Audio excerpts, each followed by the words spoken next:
Hello everyone, this is Neeraj here. Today we're exploring another of our series of space launcher series of telescopes. This is 114/900 and we're capturing Jupiter with this. You can see how beautiful the bands of Jupiter are visible, and just before that the moons were also visible. I'll use the slow motion knob and center this again. Yeah, so center it and then slightly in the azimuth, so that this is because I'm moving, that is why the shake is there.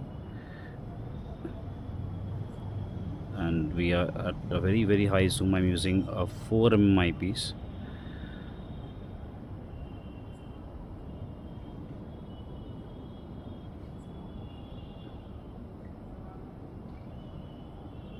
It's very tough to center. Yeah, so this is we centered it.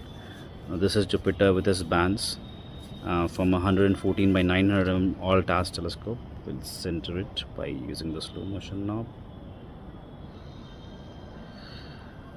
So the focal length is 900 mm. Yeah, you can see the moons also. I don't know if it's visible on your screen. There are two moons on the side, and you can see the bands of Jupiter. So we are right now at almost 225x zoom, that is with 900 mm focal length and 4mm eyepiece, plus a digital zoom of around 1.5x. so that leaves us around somewhere around 350 to 400x zoom right now. That's what is our zoom, and we can actually see the Jupiter's bands on the screen along with the moons of Jupiter, and the bands are super crisp. I'm really impressed with the quality of this telescope, and the optics are very nice, and the bands are, and visually also you can see the bands when you're looking it into the telescope. It's not just you're seeing the bands on your smartphone, but you can visually also see the bands using your 4mm eyepiece. So this is actually a very good output of this telescope. That's 114/900.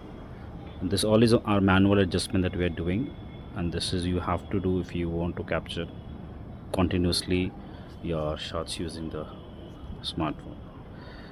The sky is clear. The day is the 12th of Feb. It's a full moon day, and Jupiter is there high up in the sky.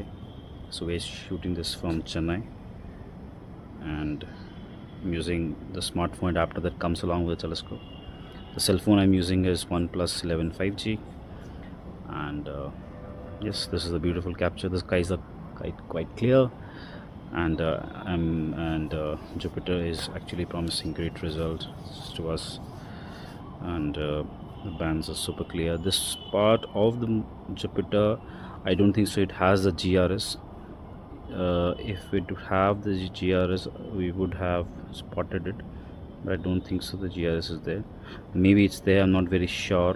Maybe, yeah, maybe somewhere on the left hand side, yeah, bottom left, I think so I can spot it.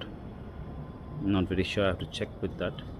But yeah, that's the crispness of the image that we are getting. We are able to check out the point of GRS also.